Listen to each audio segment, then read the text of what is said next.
Hello everyone, welcome to this Q1 update. We are going to go over a bunch of things regarding our current reading update and reading progress for the first quarter of 2026. My name is Casper, I'm here on behalf of RWC, also known as Reading with Casper, and I'll be taking you through the session today. We've also have a specialist with us. Hi everyone, thanks for having me. We'll be going over some of the more in-detailed parts of our portfolio, but more on that later. Before I like to get started, I want to just go over the high-level executive summary statistics. Where are we after the first quarter?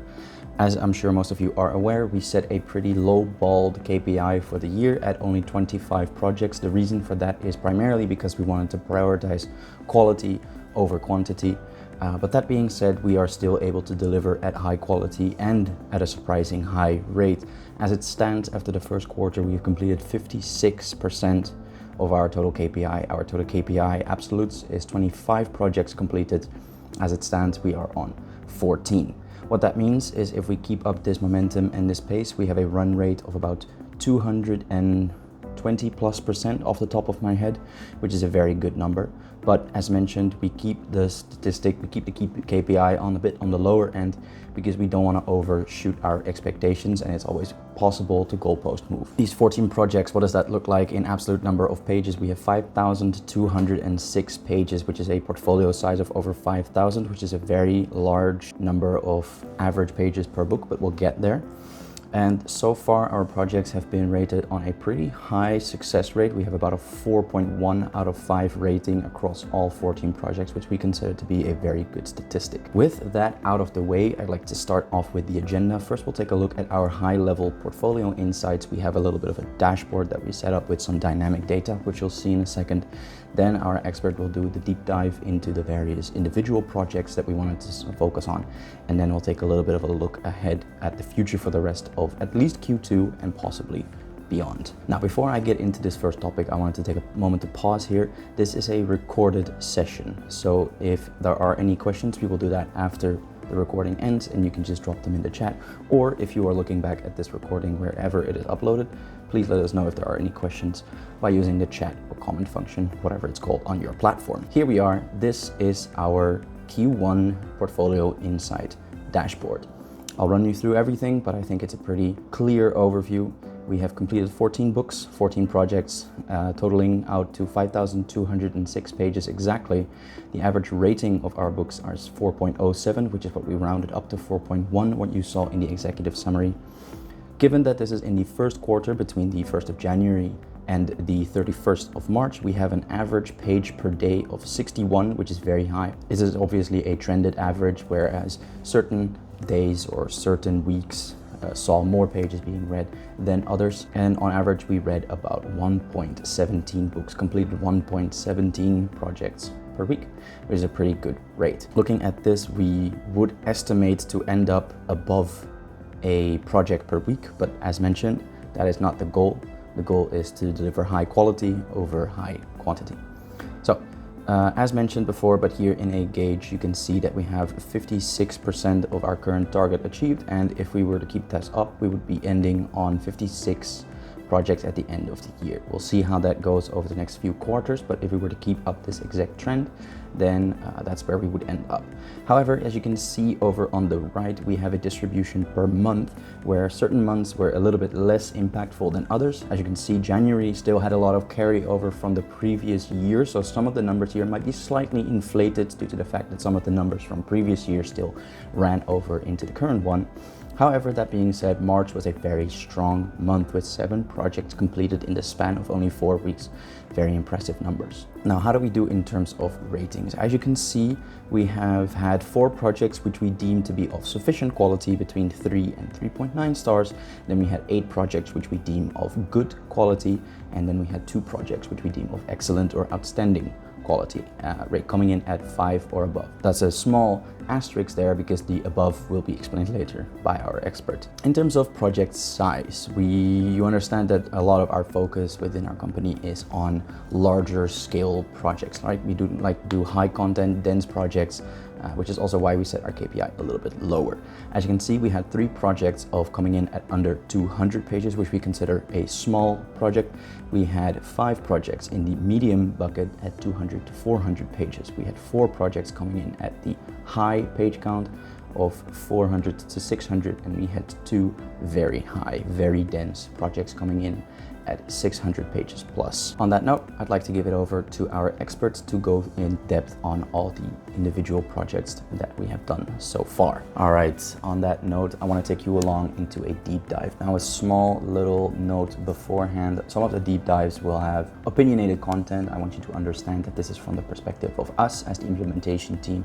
So if you disagree with any of our opinions or any of our findings, please let us know, but understand that this is an open discussion and it's not a one set ground truth. That being said, let's dive into our first project, Howling Dark by Christopher Rucchio. As you can see, this is part of our longest standing implementation pipeline that we currently have ongoing, and it is turning out to be a very, very successful string of projects. This is one of the 2 6 out of 5 ratings, which I know breaks the scale, but we had to break the scale in order to really convey how strong this project was for us. We have 2 of them for this quarter, and you'll see later on what the other one is. As you're familiar with this large series, we are following Hadrian Marlowe, who is deeper and deeper entangled into this interstellar conflict where he confronts alien threats and where he finds out there's so much more going on in the space outside of the little world that he once grew up in. This is the part of the series where everything really kicks off, where everything really scales up and explodes, and that is really, really appreciated. We thought it was super cool and interesting to see how small this book can make you feel, and how ominous all of the world building is, and how much ambience is created in this novel. It's a very strong novel if you like cosmic horror, if you like grand scale, and if you like epic large scale world building. Moving on, within the same series but then a small side branch of the project is The Queen Amid Ashes, which is a novella, so not a short story collection. Those are both side branches which we will be differentiating, as you can see in the ticker below. We gave this a 3 out of 5. It wasn't as strong. We felt that it was a little dense for the actual content. There was a lot of fluff, which we're not the biggest fan of. We like to keep things compact and moving along, and that's something that we really struggled with in this specific novella.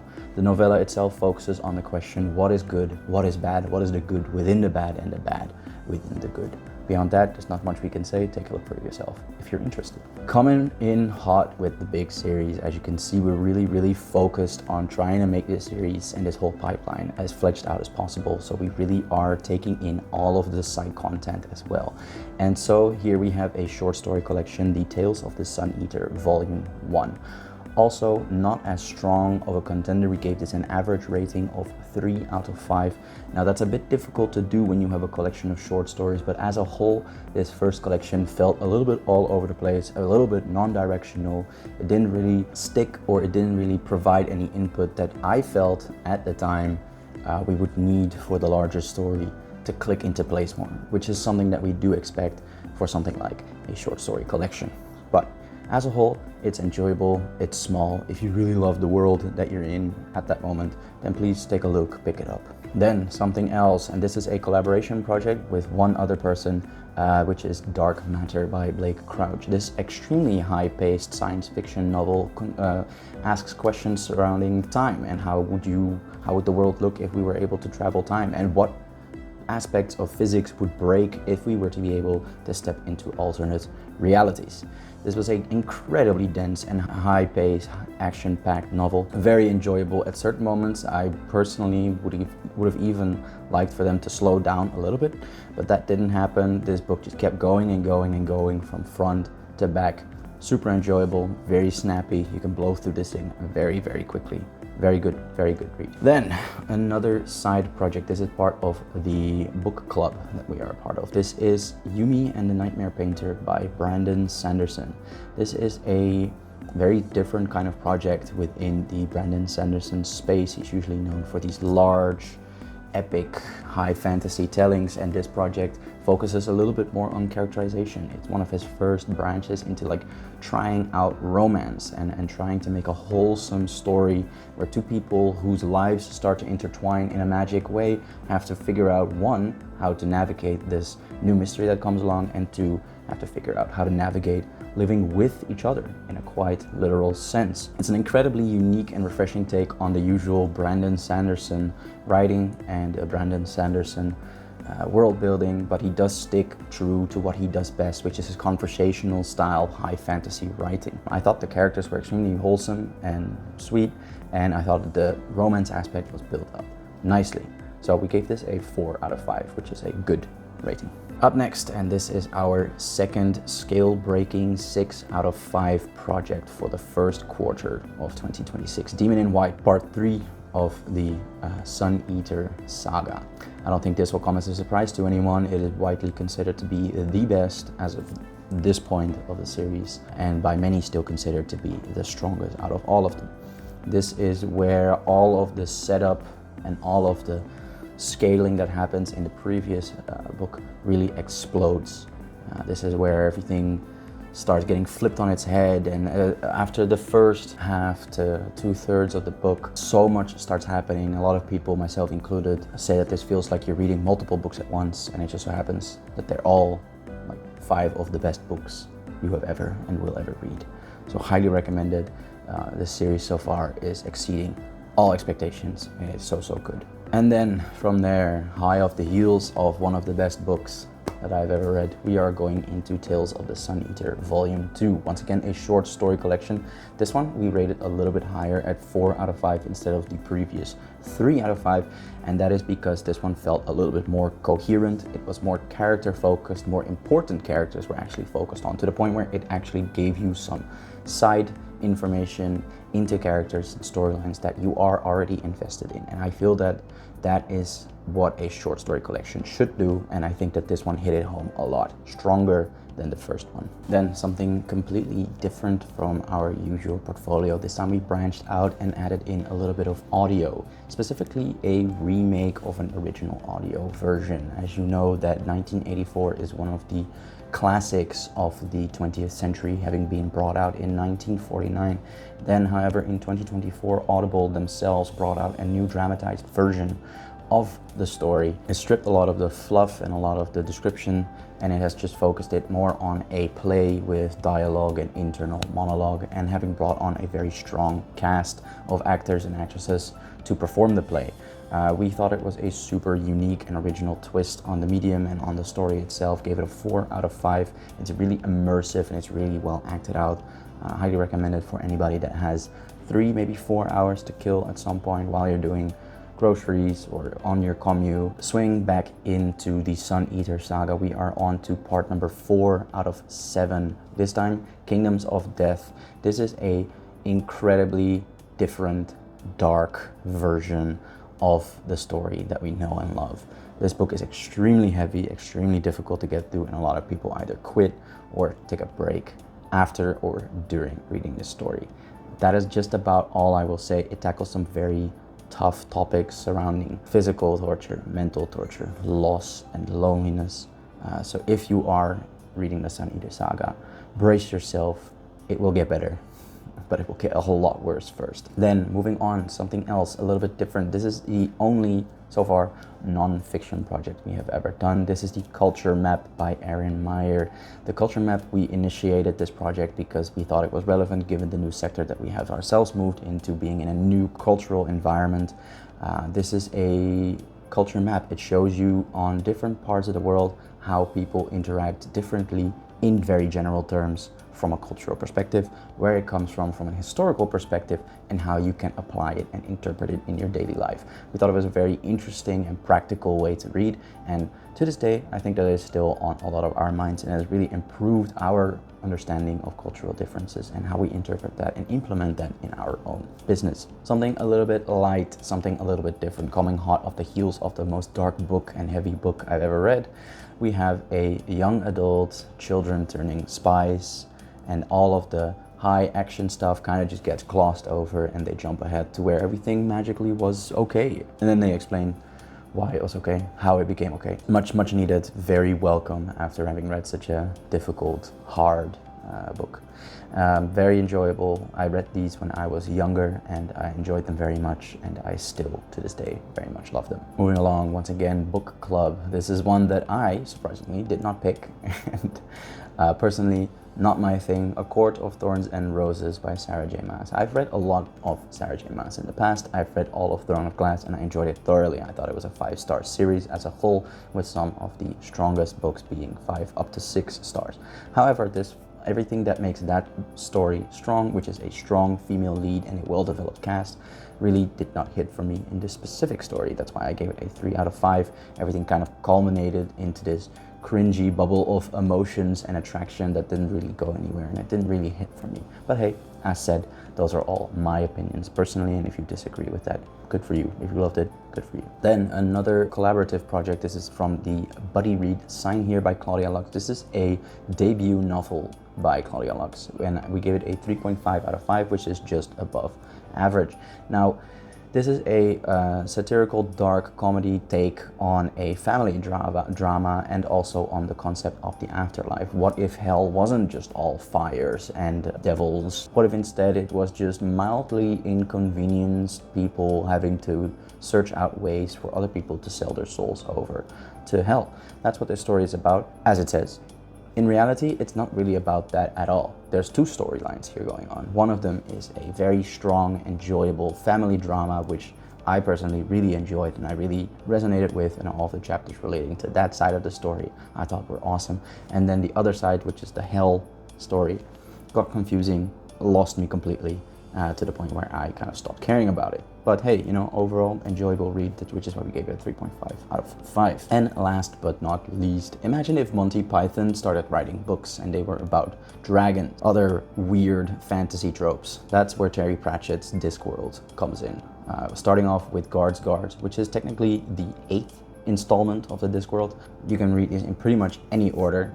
Here we read about the city watch, the guards of a specific city, but the city is incredibly corrupt and everything seems to be on a sort of status quo of corruption up until a large event in the form of a dragon appears. And who is to save them except the guards? In between this storyline we have very strong British banter, and this is one of the funniest book. This is the funniest book I've ever read. One of the only books that has made me laugh out loud on multiple occasions. So if you want something lighthearted that still has a little bit of characterization and a little bit of storytelling, by all means, read Guards by Terry Pratchett. That is all for our deep dive. I'm going to be passing it back over to go ahead and look ahead. Thank you. All right, thank you. Then I'm going to end it off here by taking a look ahead. Obviously, we still have 3/4 of the year coming up. So what do we set our own goals and our expectations for the upcoming months of the year?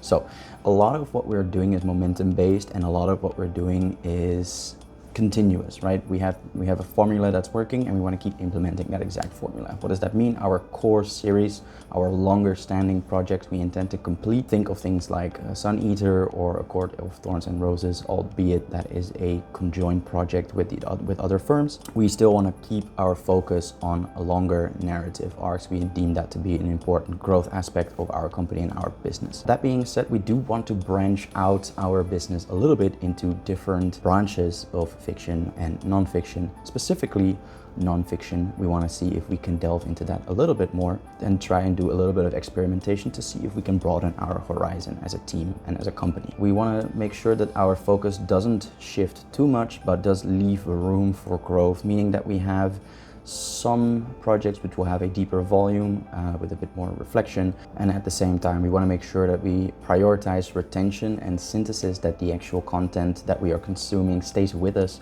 as opposed to just blowing through things and then forgetting them later on. That's also why we set our KPI. We have not moved it as of current, which means that our projection still is to exceed the expectations, but as you can see, we want to make sure that the quality goes beyond the quantity. And that is all. Thank you all so much for your attention. Let us know how this session came across. As mentioned, questions can be taken at the end after the recording has ended, or if at a later point you look back at this recording, you can leave them in the chat or comments down below. Thank you once again for your attention. Thank you for your presence. Thank you for having us. And on behalf of Reading with Casper, a very nice day.